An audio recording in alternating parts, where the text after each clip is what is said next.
My name is Carol Wells. I am the founder and executive director of the Center for the Study of Political Graphics, which is an activist, educational, and research archive with more than 90,000 human rights and protest posters from all over the world.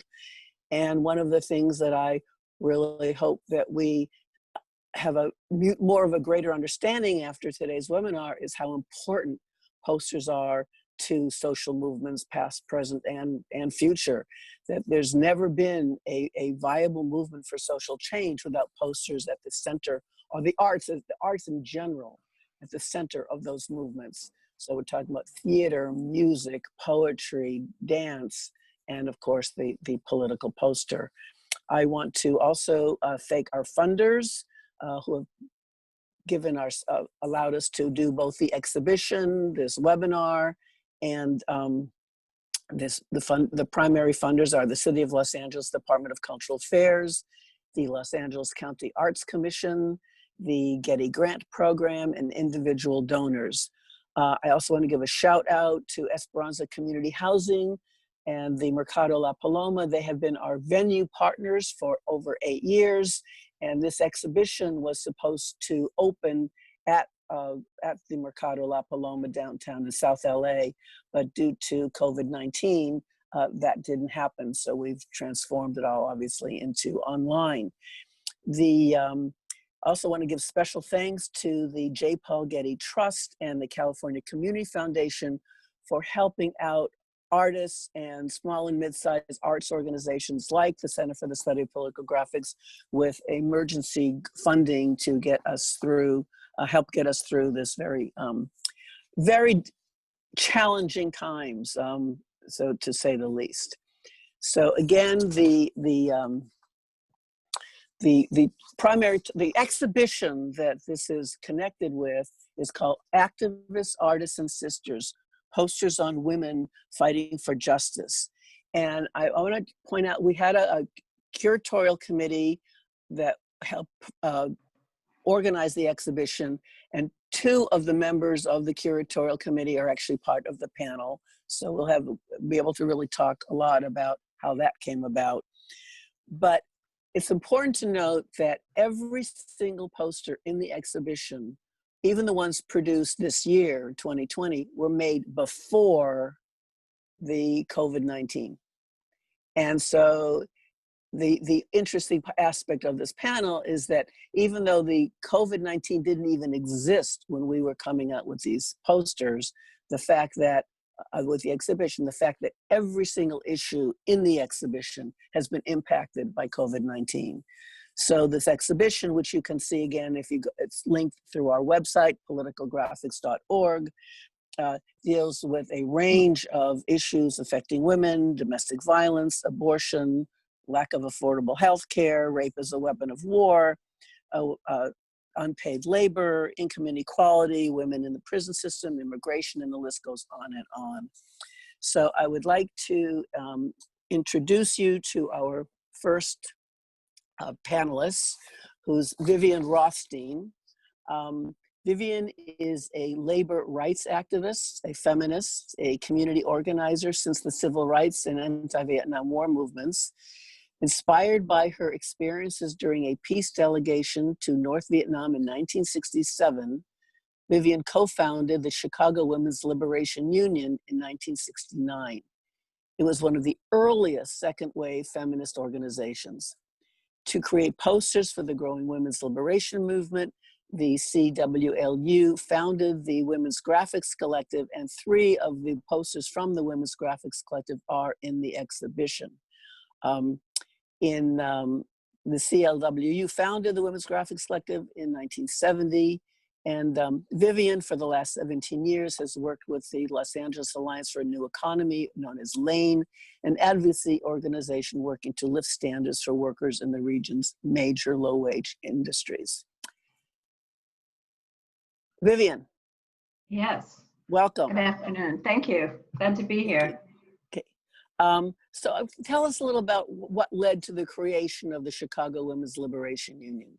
How did your experiences in Vietnam in 1966 influence you? Well, the second wave women's movement existed in the late 60s and early 70s in a very vibrant political environment. And we had a lot of influences on us. And we felt we were really part of an international wave. Most of us, many of us were deeply involved in the Southern Civil Rights Movement. Some people had gone to Cuba, actually, where they were exposed to Cuban posters, the silkscreen posters. And I had the opportunity to go on a peace delegation in North Vietnam. And I was introduced there to the Women's Union, the Vietnamese Women's Union. And they talked about their organization, which was national and existed at every level of Vietnamese society. They saw themselves as organizing women, that was their base, providing them skill development opportunities, and having political representation. And we had no women's organization like that in the United States. And so I was very inspired by their organization and by their vision and by them and the leadership that they were playing in their country. So I do have a tape that of one of the women, Mrs. Van, who made a longer video, audio about the impact of the Vietnam War, the American War on Vietnamese women. And this is just a little segment about her feelings about the movement in the United States. And she and other women like her were enormous inspirations for us in Chicago. Proud of our women, of the role they are playing. It's not boasting. Never before our women could bring into full play all their capabilities as we are doing now. We are proud because we are building a new life out of countless hardships under the leadership of the South Vietnam National Front for Liberation, the leadership of our organization, the Women's Union for Liberation of South Vietnam. The life we are building now is a new life of self-dignity for ourselves and for our entire people. We understand that the American people, among them the women, are waging a hard struggle to demand their government to end the Vietnam War. But we are confident that this hard struggle will be successful because there is no reason for young Americans to go and die in a country thousands of miles far from home. Neither there is any reason for the American people's lives to be twisted by this war. We wish to you, our American sisters, many courage and good success in your fight for a better life, for civil rights and racial equality, and for a quick end to the Vietnam War. May peace be quickly restored to our country so that our two peoples may live in peace and friendship. Thank you.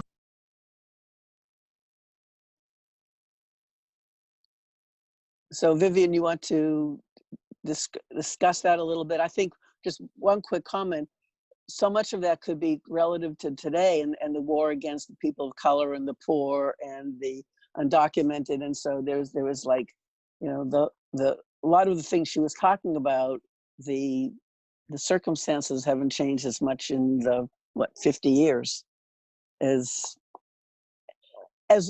they should have.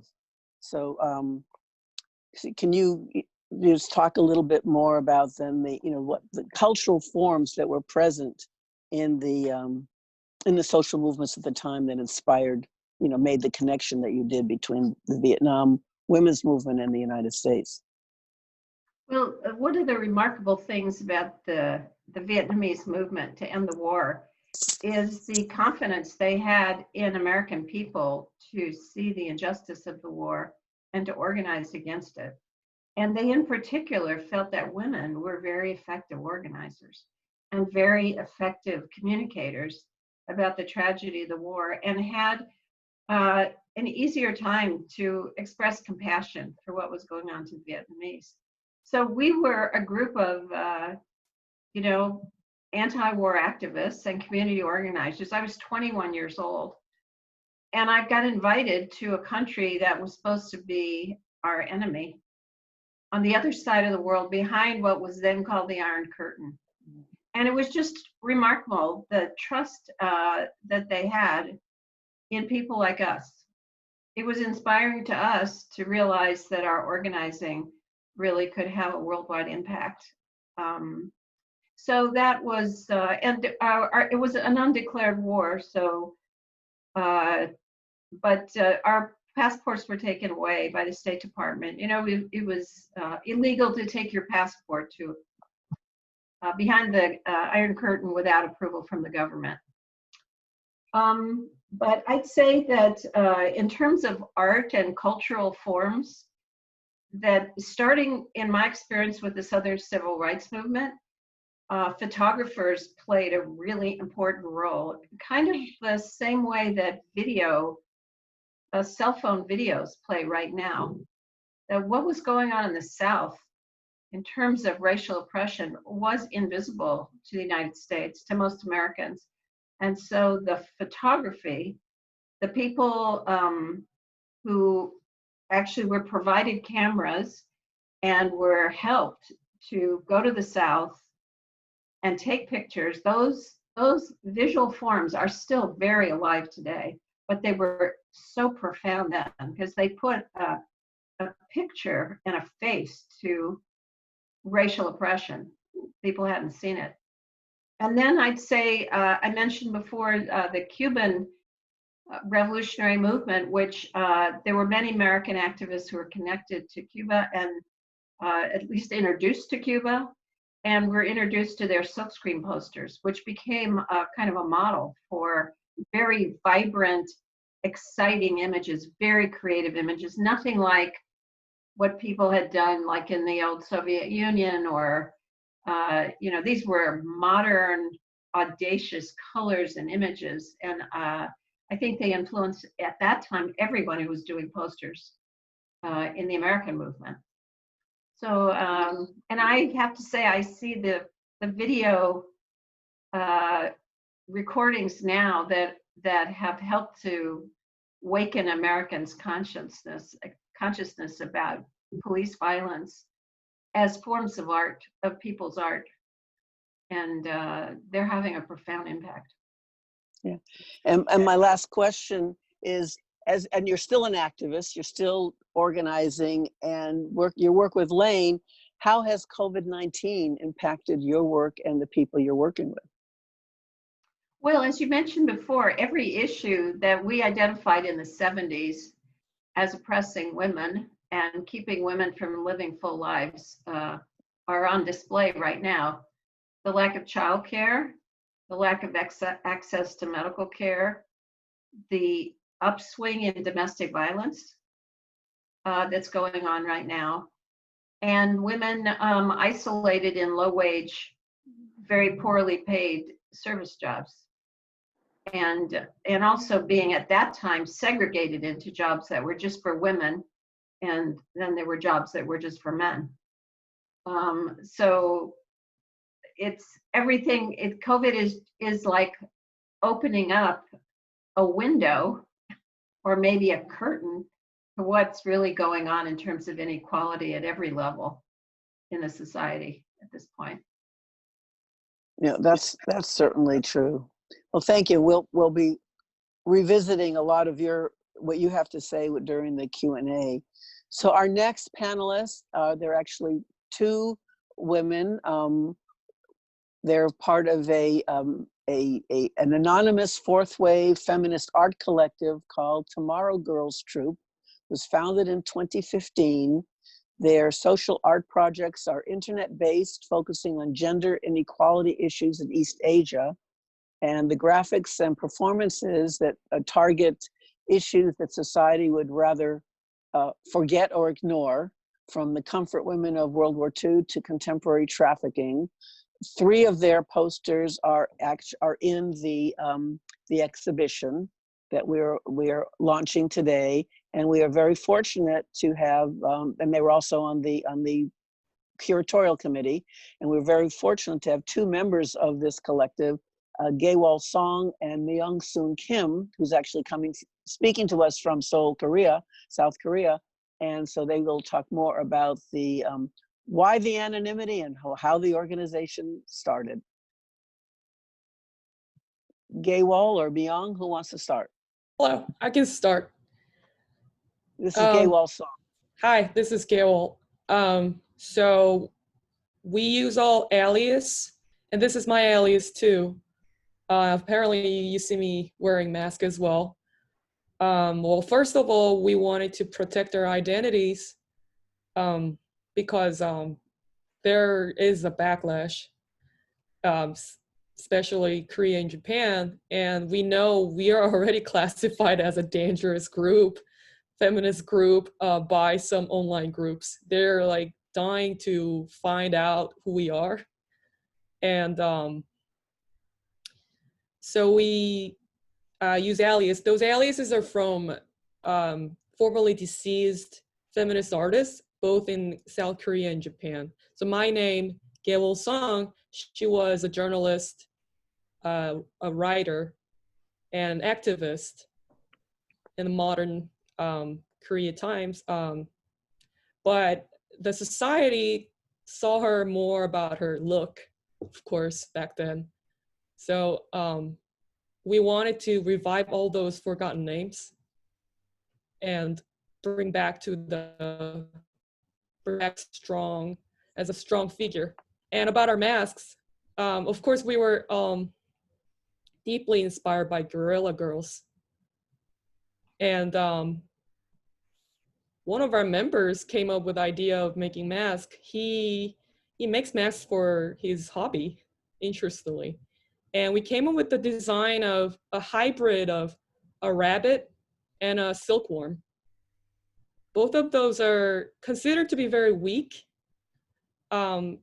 Traditionally in Japan and Korea, rabbits are considered cute, but weak, clever, but vulnerable. And it's considered to be girls' thing, especially in Japan. Like there's so many rabbit patterns and designs only for the girls, like the set of femininity. But we wanted to empower that, to bring back with the silkworm, which was also traditionally considered to be women's labor in all over East Asia to make silk. So there's that. Did I answer all the questions? Yes, you did. I think there's, and how many members, where are you located? We are all located all over the world. I think I stopped counting our members, but we started as very little in 2015 from 3 members, which is Myung-soon, me, and other member, Midori. But now it's, Myung-soon, do you remember how many? I think we have about, because our group is very flexible, so we collaborate with people like time by time. So we don't have like a fixed number, and it's not that important to count. So I don't remember exactly how many members we have, but we have people all over the world. I'm currently located in Seoul right now. Mm-hmm. And we have a number of members in Japan, and we have some people in Europe. Also, Yeah, South America. Yeah, and the reason we have these, the mask I'm wearing right now is not our official mask, but it's a rabbit mask that I made when I was a childhood. But anyway, the reason we do have these masks is to not only to cover our faces, but to form empowering group identity, to form group identity, and it allows us flexibility to make work from all over the world. when you wear the mask, you can perform as Tomorrow Girls Troupe. So for example, in our protests, sometimes our allies or people who participate, they don't want to show their faces. Then we yield our masks to them to wear, and that for that moment they can become Tomorrow Girls Troupe. So I think it's a very performative aspect of it. Yes. What was the question? No, that actually leads to another question. Since you do so much about covering your identity and being anonymous, that you did those 2 posters that had photographs of actual artists in them, the gender equity posters, and it was very difficult to find artists that would model for those 2 posters. So I was wondering if one of you could really explain why it was so difficult. Sure. I was in the process of making the poster, so I can explain a little bit. While we were recruiting all the models, especially Japanese American models in America, because this design, the photo shoot was done in LA, so we wanted someone in the community, but most of them rejected, even though they don't live in Japan anymore, or they're like second or third generation, because they were afraid that somehow the Japanese government might find out and reject their fundings, or somehow punish visa status to them when they visit Japan. So she was okay in the poster, and the other one who is Japanese. But other than those 2 people, 2 women, all of them rejected. Which is interesting, because they are not really like, they can freely criticize United States, like the government of United States. But when it comes to Japanese government, they're very cringy about it. Well, that actually leads to some of the experiences that you've had in working with the Comfort Women Project. Mm-hmm. And I think that would be really fascinating for our listeners to first of all explain who the Comfort Women were. Not everyone may know, and about the censorship that has been going on now in 21st century. Sure. The Comfort Women, so to call, nowadays people say it's a little bit also, it should be in the apostrophe, because the naming itself was also done by, back then, the Japanese military, which is also very vague, but it basically means sexual slavery happened in East Asia during World War II. And the issue is that the Japanese government didn't heartfeltly apologize to the survivors, who are now almost like deceased. Like only survivors left now are 11, as far as I remember, in Korea. But there are so many more survivors also. But since the World War II was so old, most of those survivors, in small numbers. And there was a screening, The Apology. It's a great movie, a documentary about comfort women all over China, South Korea, and Philippines. And directed by this amazing Canadian woman director. And we wanted to do the screening co-hosted by us and other activist groups such as Japan-US Feminist Network for Decolonization, and local LA activist groups such as Nikkei for Civil Rights and Redness, Progressive Asian Network for Action, Korean American Forum of California, so on and so on. And first location we announced was JACCC in Little Tokyo. It's sorry? That's a Japanese American Community Cultural Center. Yes, that's and they're usually very open for any kind of suggestions for using some of their facilities for any events from anyone from our community. So they said yes, and then we all including the venue and us, we all announced the schedule on calendars, and the very day they suddenly had to cancel and apologize to us that we're sorry, but we can't do it because the Japanese embassy contacted us threatening that they would cut their fundings to the center if they continue the screening. And so in the last minute, we had to move the venue to somewhere smaller nearby. And it creeped us out.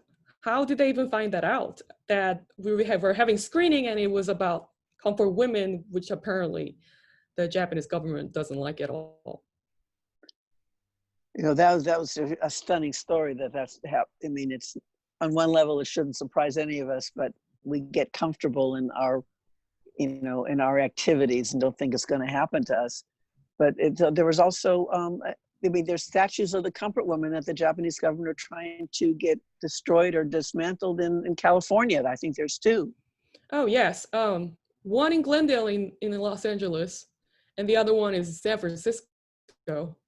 And both of them, whenever they were trying to build those statues, the Japanese government publicly criticized and threatened, like, we're gonna cut tie with your city, like, you know, like the sister city in Japan. Or they also infiltrate some of Japanese American communities and make them go to city council to speak against the building of the statues. Well, I'm sure there'll be lots of people having questions for you after, and when we're at that point.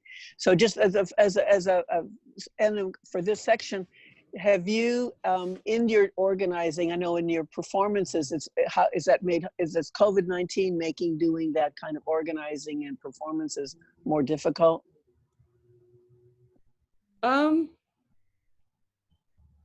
Myung-Soon, do you have anything to say?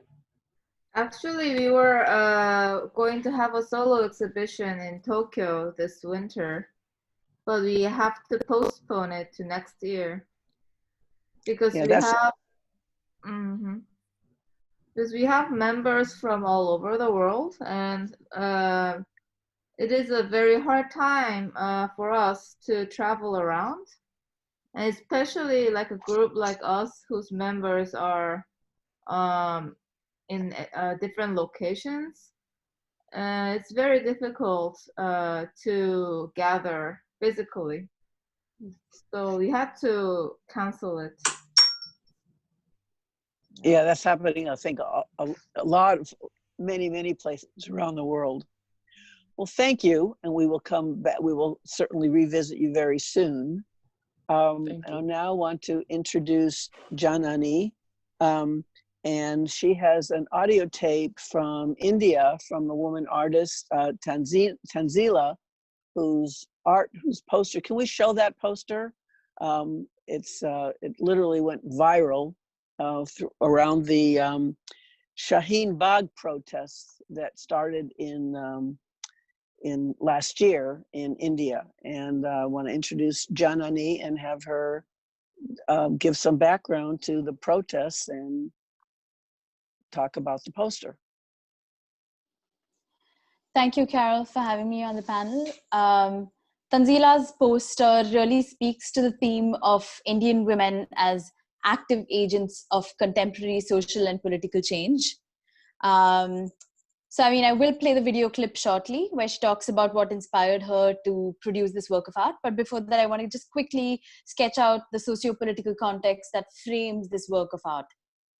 So in December 2019, the government of India introduced the Citizenship Amendment Act, or the CAA. So this amendment predicates citizenship on the basis of religion. So for this reason, many people have decried this act as being unconstitutional. And millions of people from across caste, class, and religious lines participated in protests against the CAA. So in this context, I want to draw special attention to the role that women have played in political turmoil. So in New Delhi, Shaheen Bagh, which is predominantly a working class neighborhood, became one of the most powerful sites of protest in the country. It was the site of a peaceful, leaderless protest undertaken by women, many of them Muslim. So many of these women were actually stepping out of their homes to protest for the very first time in their lives. So this was a huge deal.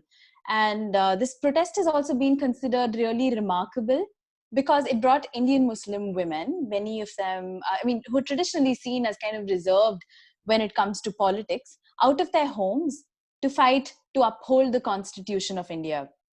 So when, on news channels, when journalists asked some of the participants what it was that drew them to the protest, some of them expressed that they felt like their identity as Indian citizens was not only being questioned, but it was being attacked. And others pointed out that many women protesting were actually mothers, and they stepped out of their homes to protest because they don't want their children growing up in a divisive climate where Hindus and Muslims are constantly being pitted against each other. So sociologists have in fact pointed out that Shaheen Bagh is perhaps the first significant political challenge faced by India's right-wing government, because it uses very non-sectarian language, and the protesters have sort of been joined by people across the caste, class, and religious spectrum, right? So it was a very unifying atmosphere and language. And it clearly appealed to a lot of people. So although protesters have tried to continue the protests even after the lockdown, the COVID-19 lockdown, unfortunately, they've had to shut Shaheen Bagh down after 101 days of protest. So Tanzila's poster was not only inspired by these events, it was also used during some of these protests, as you can see on the slides. So I want to pause here, and I request Eric to play the clip from the artist herself. Hi everyone, my name is Tanzila, and today I'm going to talk about an artwork that I did in December 2019. The name of the artwork is Bol Ke Lab Azad Hain Tere. And during this time, the frustration, the anger, the emotions that were happening inside me were very different. Every day it was a new story, it was something new article, or there was something that was going on. A disturbance was there within the country, and I think it was that time when my saturation just came to a point, and I was like, no, I had to create something that spoke about me and my experiences as an Indian girl. And the artwork shows a girl in a hijab, a tricolor hijab, and with an expression of anger and saying Bol Ke Lab Azad Hain Tere. And this artwork was very important for me because for that moment I felt the attack on my identity, the attack on my gender, the attack on if I was capable of speaking or not. So all these things were in my mind when I was creating this artwork. And the one thing that I believe was very people all across the nation really liked it was the expression that the artwork and the canvas had, which was basically anger. And a lot of people asked me afterwards that, was it something that you felt?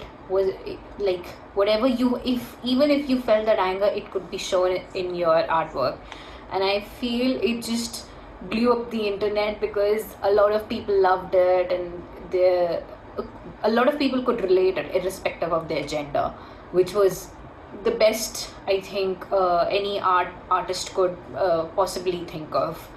And at the end, what I really wanted for people to understand through my artwork, or what they can take away from this art, is that your expression, your aggression is important to be seen in artworks.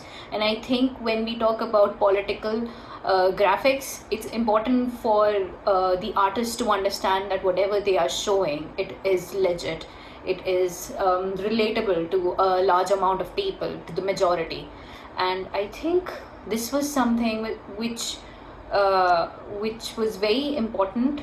And later on, it became more and more significant as the protests continued, as there were a lot of different areas which wanted the posters to be there, so that the youngsters could understand or could relate to it, and I saw a lot of kids replicating that art style, that artwork. And I think, yeah, it's really important that people understand the message that I was trying to convey. And for me, I think the victory for this artwork, I would say, was when majority of people could relate to it. So yeah, I think that's all that I'd like to say. And I hope that as an artist, I am being appreciated and loved for the work that I put into this world. And as an artist, I think what I would really want is that people understand what we all go through, and we create empathy and diversity in the environment. Thank you. Well, thank you, Janani, for getting that for us. That was really quite powerful. Were we able to see the images? I didn't see them. Were they shown? The poster, did it get shown? Okay, because it was also, and this is like it went viral. I mean, this is a banner made of the poster, and then if we can just move a little quickly onto some of the others, you'll see that there's 8.5 by 11s, and there's just, you know, this people are just reproducing this poster, and you know, this really was one of the more popular images that went viral. So then this next question is back to you, Janani. The protest went on for 101 days. It really was not weakening, and yet all of a sudden it was stopped by the government using COVID-19 as an excuse. Could you explain that a little bit and how that happened? I know that Delhi has had several COVID-19 hotspots. So I think the women tried to, the protesters tried to pare it down. I think they stationed only about 5 people at the site, and a number of women left their footwear there as a symbolic gesture. And they'd also sort of occupied about half a kilometer of road. So, you know, automobiles couldn't get through. So people had been sort of trying to get the protest to move elsewhere, or at least to shift, for a really long time. But they deliberately sort of started this disruption, and but the police eventually had the upper hand, and they had to shut the protest down. So I mean, I'm not in a position to judge and say that COVID-19 was not a risk at the protest site. But yeah, these are basically the circumstances, and they closed it down eventually. Okay. Well, thank you. Every panel, and Janani was also part of the curatorial committee too. So I just want to let everyone know that. So we'll also open up to questions for you, and I want to make sure we have enough time for our last panelist, who's Favianna Rodriguez, an interdisciplinary artist, cultural strategist, and social justice activist based in Oakland. Although many years ago, she was one of the CSPG's Getty interns, literally many years ago. Her art and practice address migration, economic inequality, gender justice, sexual freedom, mass incarceration, and ecology. As a first-generation American Latinx artist with Afro-Latinx roots, Favianna's work serve as a record of her human experiences as a woman of color Confronting Interlocking Cultural Traditions and Biases. She is the executive director of Culture Strike, a national arts organization, and empowers artists to dream big, disrupt the status quo, and envision a truly just world rooted in shared humanity. Fabiana, welcome. Thank you. Can I go ahead and talk about? Yeah. Go ahead and talk. Okay, great. Yes, I am a visual artist and an artist activist, and in my work, I see myself as an intersectional feminist, and I am pro-Black, I am pro-environment, I also am pro-sex worker, pro-slut, and really kind of, and pro-migrant. And I have many intersecting identities. And as somebody who grew up in Oakland, you know, I was very much influenced by the Black Panther Party for self-defense. And also growing up in the Bay Area, which has always been a place in which political activism was very normalized and a part of the culture. I mean, so many movements emerged from the Bay Area. And in my art, I really deal with issues that affect me as a woman of color, first generation daughter of migrants. I was born here in the United States. I was born in Oakland. And my art deals with issues affecting my art deals with gender justice. Now, I am a cisgender woman. And in my art, I don't associate genitalia with gender. I have a very expansive view of gender, and I think that the gender binary is on its way out. And the work that I do is really around speaking out around patriarchy.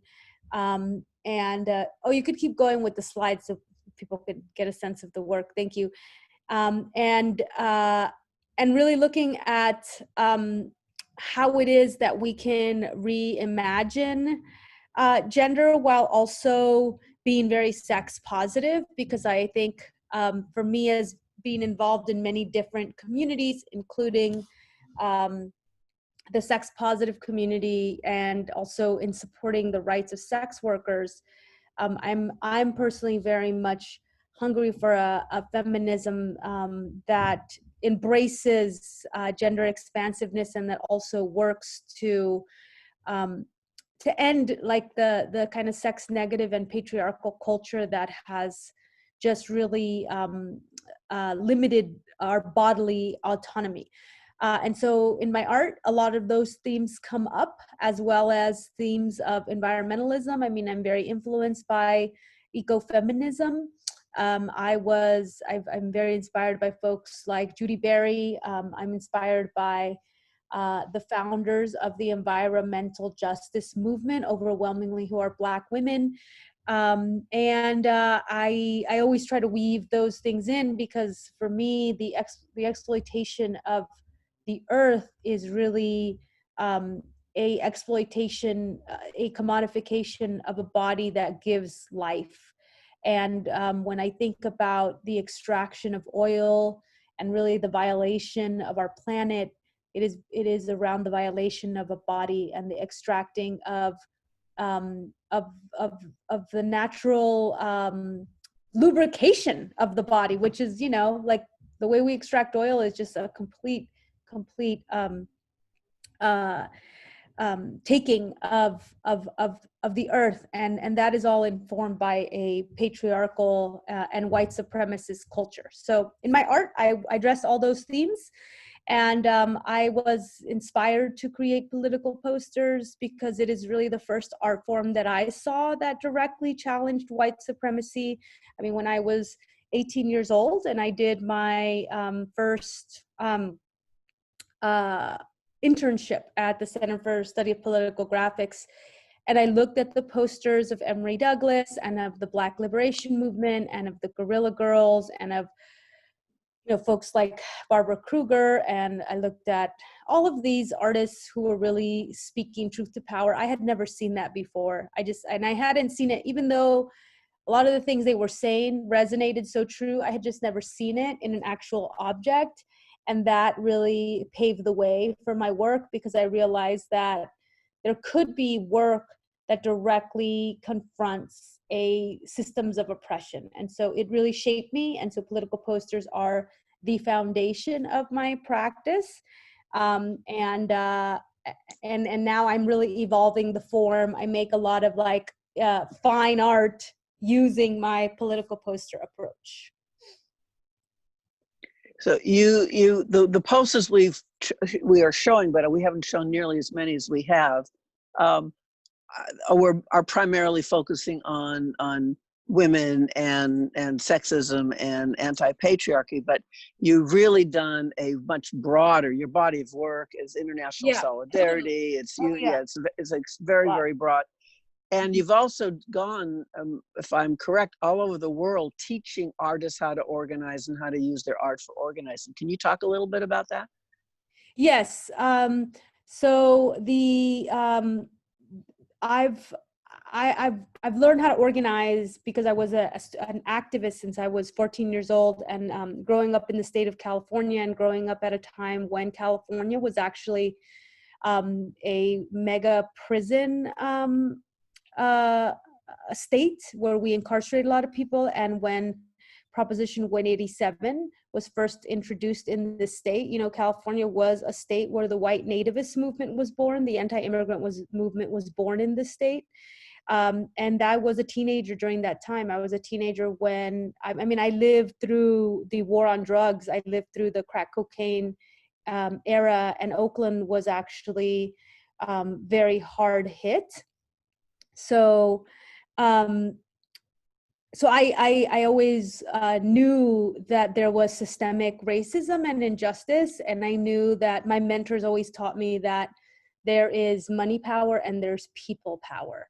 So I learned how to organize and walk out my high school to demand investment in schools and not jails, and that was in like 1994. And so knowing how to organize and how to also use art as a way to open the imagination has always been something that has shaped my practice. And so I teach, and the reason I run a nonprofit, and I'm not just an artist, my nonprofit is national, and I work with all kinds of artists, is because I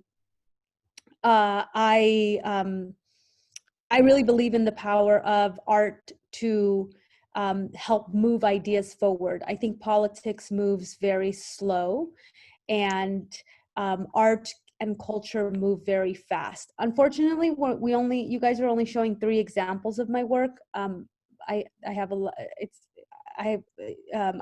very wide breadth of work, but if in my work, I also, I organize folks around speaking out against white supremacy in the cultural sector. I mean, the cultural sector, which is everything from film, television, performance, visual arts, museums, everything that is culture, it is completely dominated by white men. I mean, very much, over 90 to 94% of positions of power in our cultural sector are held by white men. And so for me, it's not just about making art, it's about actually organizing cultural power so that we are able to create narratives. And I think that right now we are in a massive time of cultural shift. And when I look at how the movement for Black liberation, which, that was a movement that I learned about when I was very young from the Panthers and from, the artists, Nina Simone. I mean, I was growing up, and when Nina Simone was still alive, and hearing the music, seeing folks like Harry Belafonte, Amiri Baraka, Sonia Sanchez, Elizabeth Petita Martinez, the Chicana journalist who I worked with very closely for years, all of that just shaped for me that we needed to build power by uniting and having united fronts, and also publishing and making demands of the policy sector. So I continue to do that today. I see my art activism and my leadership in the cultural sector as an extension of my creative practice, because I am trying to imagine and design new spaces and new ways for people to gather and build power, because it's not just about representation. I mean, I can make all the posters I want, but if we don't have power, like if we are not moving resources or redistributing resources, then there's something missing there for me. Yeah, we're seeing some other of your amazing body of work too. So that's great. I think one of the you said a lot of really extraordinary things, but one of the things that resonates, I think, with all of the panelists and the exhibit is how posters are very important for challenging the dominant narrative. How art and culture really, you know, to be what their potential is, what their power is, what their strength is to challenge the dominant narrative, and how the traditional narrative diminishes women. And what posters do are really, they redefine, they seize the narrative in the same way you'd mentioned that there's money power and then there's people power, and I think you see that, you know, more clearly than we've seen it since the 1960s with the protests that are happening all over the world, not just in the United States, but all over the world. So, and that's in spite of COVID-19. You know, the COVID-19 really would have, I mean, like it ended them in India partially because the government was ending them as a threat, that if the women didn't stop, they would throw them in jails, which were breeding grounds for COVID-19. But here, it's people aren't stopping because of COVID-19, or maybe they would be twice as large. I don't know. But can you talk a little bit more about how your organizing efforts are being affected in the current moment? Yeah, so I think, I mean, first, you know, COVID-19 is largely in the United States, it's overwhelmingly killing Black and Brown people, Indigenous people as well. And so I think that COVID-19 is really a exacerbation of deep, deep, deep systems of inequality. I mean, not just that, it's a reflection of how our hyper-capitalist economies at the global level are actually not set up to fully take care of people, to really take care of people, even though there's so much wealth that's accumulated. It's insufficient to really do what any government should do, which is care for the health of people. And so when I think about you know, and I mean, not just that, I mean, I grew up and like many people of color in a very dirty community in which asthma was rampant because of the fossil fuel industry. And that's everywhere. That's everywhere in the United States. I mean, we have an oil industry because they can extract oil in communities of color, and communities of color have always been sick. And so COVID, even as a respiratory disease, is disproportionately affecting people of color that have already been sick from pollution and all of these other ways, like the racism in the medical industry, et cetera. So when I look at the rising, the fact that the Black liberation movement has actually gotten us to go outside, I think that that is a appropriate risk to take to dismantle white supremacy, because truly white supremacy is deadly. I mean, it's even more deadly than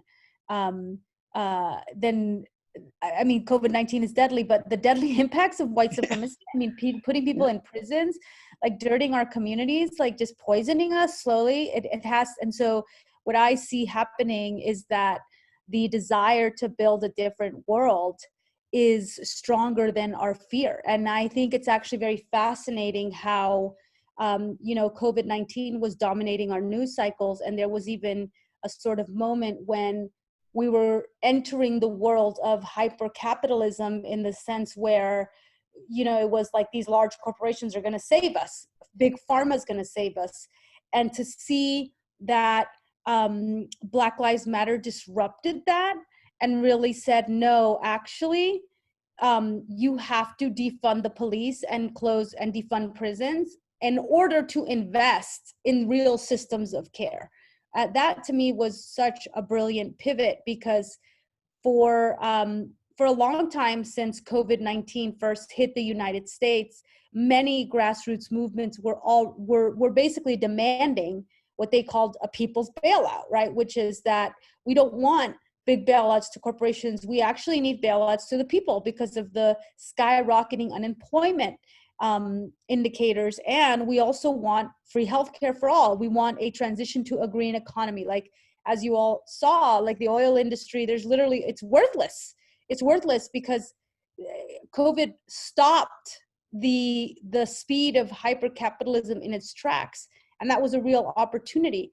But frankly, what was missing from our, ability to make change was really a movement that also showed us the urgency of the systems that are also killing us and don't work. And so to me, the fact that the Black Lives Matter movement came in and really elevated and showed us just the ugliness of white supremacy completely changed the narrative landscape.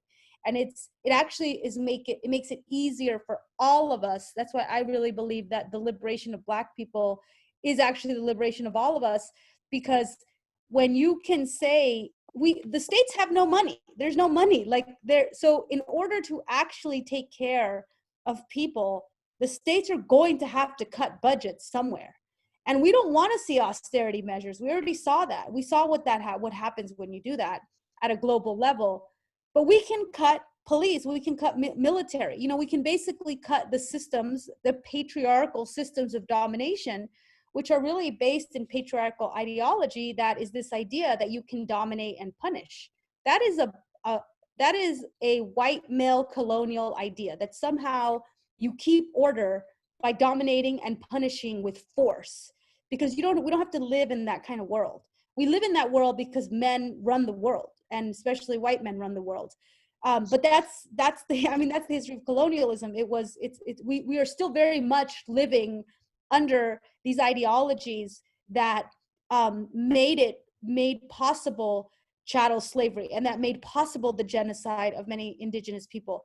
So it's a 500-year-old system that we have to break. And the way we break that is by deep activism and showing up in the streets and really putting our bodies against the machine. And that's what I feel we are living now. And it is a perfect kind of a pivot for all of us who are also feeling the experiences of COVID, because it allows us to say, we want to invest in people and in community and in health and in wellness, and not in punishment and force. We want to divest from that. And while we're at it, let's divest from oil, and let's divest from, bailing out with our tax dollars these like white male-run corporations. No, I think what you're saying sheds a light on so many of the issues on just about all the issues that we're dealing with. And before we open it up, I want to bring all the panel back too. So if we have any questions, before we wrap up, we can ask questions of each other. I don't know if there are any questions from the audience or not, but just to segue from everything you were just saying, how COVID, I was really in the very beginning of COVID, and I was seeing how the right wing was using it as their excuse to cut back on women's rights, to make abortion, abortion centers are not essential, we have to shut those. It was a way of pushing their right-wing agenda, their anti-woman agenda, their anti-choice agenda, and how domestic violence was increasing, may still be increasing, because women can't, they have no separation from their, if it's their spouse that's abusive, they have no separation. So the lack of affordable healthcare was this, it stripped, I think, of both about Vivian mentioned in the beginning, and you just mentioned now, it stripped off the curtain that was the sham of the advantages of living in the United States in the 21st century, and it just stripped them off. It was advantages for some, certainly not advantages for most. But then, thanks to the Black Lives Matter movement and the countless people on the street, the narrative shift on a dime, just like you said. And where I was really worried that the right wing was going to use this, it was like in Naomi Klein's book, Disaster Capital, the shock doctrine. They were taking advantage of this crisis to get their agendas out. And the people on the street have changed that. They've totally turned that around, just as you were describing, which is, dealing with the prisons, dealing with, healthcare for all is more needed, more obviously needed now than ever. So all of these things, I think, I'm far more optimistic now than I was 2 months ago because of what I see happening on the street. Can we open it up to the whole panel, Eric? So show everybody, because we are just about out of time, and I want to let everybody come on back, and if they have any other questions for each other. Do you have anything you want to add while we're waiting for everybody else to come back on, Favi? I think just that recognizing that, art is really what helps us imagine the future and make tangible what we want, the demands that we want. And it's so critical. All movements, all social movements really have had strong art. And so artists are critical to helping advance narratives for change. And it actually helps us maintain these ideas in the zeitgeist. And politics, however, is actually very slow to move. Culture moves fast, but politics moves slow. So just to recognize that, it's always been politics who lags behind. I'm not surprised right now. Obviously, we have a very white male supremacist administration, which is very dangerous. And also they are highly and rapidly exposing just how irrelevant they are. And actually I feel it's like the last cry of a system that is dying. Well, thank you. So I guess none of the panelists want to come in. I want to read a quote. One of our posters has it's an African proverb, and it says, "Until the lions have their historians, tales of hunting will always glorify the hunter." Until the lions have their historians, tales of hunting will always glorify the hunter. And the posters that Faviana and the 90,000 posters in our collection are actually telling the stories of the lions in the lion's own worlds, in the lion's own words. And that's one of the reasons that we focused on posters, because they're so powerful. They're so effective in cutting through the myths and cutting through the lies and cutting through the distorted narrative that is surrounding us. And we've heard history is written by the victors. This is saying the same thing, but from a grassroots perspective. I want to thank our audience. I want to thank our panelists. And I also, again, want to thank our funders, our panelists again, Vivian Rothstein, Tomorrow Girls Troop, Janani, Faviana Rodriguez, and our funders, the City of Los Angeles Department of Cultural Affairs, Los Angeles County Arts Commission, the Getty Grant Program, and individual donors. And again, thanking the J. Paul Getty Trust and the California Community Foundation for the very generous bailing out the artists and the arts organization in Los Angeles with their grant. Check out the exhibition, the Activists, Artists, and Sisters, Posters on Women Fighting for Justice. It's on the website of the Center for the Study of Political Graphics, which is www.politicalgraphics.org. And thank you very much. Look forward to seeing you all again. Thank you. Thank you. Thank you.